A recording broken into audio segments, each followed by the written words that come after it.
it seemed like DRS for most of the round of 32, things were going chalk. The 11 first games, the favorites had won all 11. They were 8-3 against the spread. Then we saw some underdogs start to pull off some outright upsets, but we really hadn't seen any madness.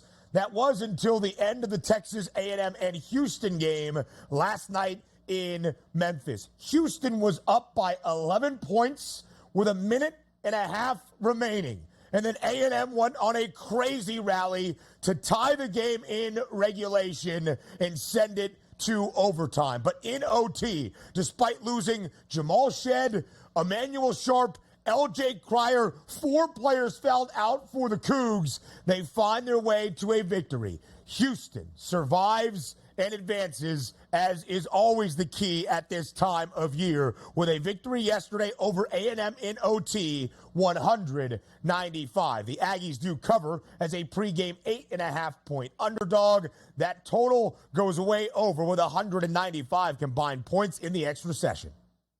It's funny watching that game all the way through, like keeping tabs on it before I went to bed. You know, Houston had a great lead here, and waking up to see that they had to actually go to overtime and win that game by 5 points, that was a sweat I'm glad I actually didn't watch, because my biggest futures ticket is on the Houston Cougars. And by the way, every single day at the FanDuel Sportsbook, Ben, there's that 25% boost. And every day I just keep betting more and more on the Houston Cougars with that boost here. So that's the way I'm figuring out. So thank goodness they advanced. And I'm glad I actually didn't stay up to watch that sweat. I didn't need that in my life.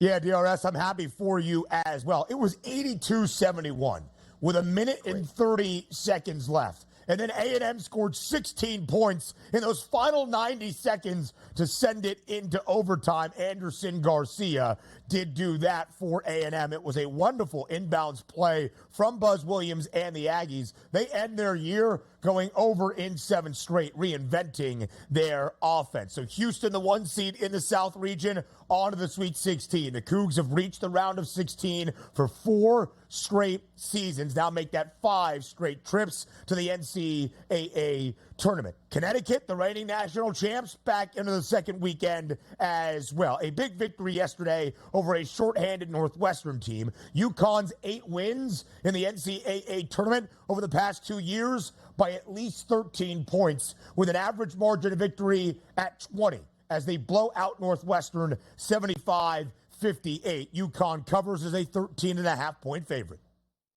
Scariest part about this game is not how good UConn is, not how good UConn was in the first half at 40-18. It's been they shot 13% from 3-point range and still smashed Northwestern. That means when they're not even bringing close to their A game, they can still crush you down low on the boards, play great defense, and really move on. 75-58. That wasn't even the total. It felt like that game was 100-58 by the way it got through there. UConn looks like a dominant 1 seed, and they put that on display this weekend.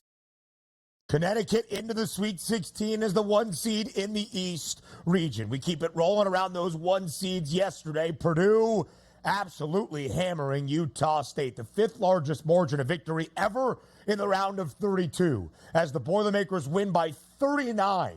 106-67 against Utah State. The Boilermakers easily cover as a pregame 11.5-point favorite. You take a look at that game from Utah State, hung on for that first 10 minutes, but the fouls started to add up, and the Purdue Boilermakers went away in spades. 57 points in that second half for Purdue, almost a 50 spot in that first half. This might have been the best Purdue basketball we've seen in decades there, show up against Utah State. Let's see what they got in the Sweet 16, because now the pressure, quote-unquote, Ben, is supposed to be off. 106 points for the Boilermakers. 5 teams in the first 4 days of the men's NCAA tournament scoring at least 100. Duke, by the way, absolutely routing James Madison, ending the Cinderella run for JMU rather quickly in Brooklyn this weekend. 93-55. Purdue won by 39. Duke won by 38. The Blue Devils cover as a 6.5-point favorite. Shout out the ACC. After Virginia got dropped on its head in that first 4, they've been unbelievably impressive. And also for a Duke team to hammer James Madison, which was those up-and-coming programs that you wanted to watch out for with the legitimate chance for an upset. Duke put them away right away. And these teams are showing that MO now in the first half. 47-25. It was a wrap quickly here. Duke was firing from 3-point range here, Ben.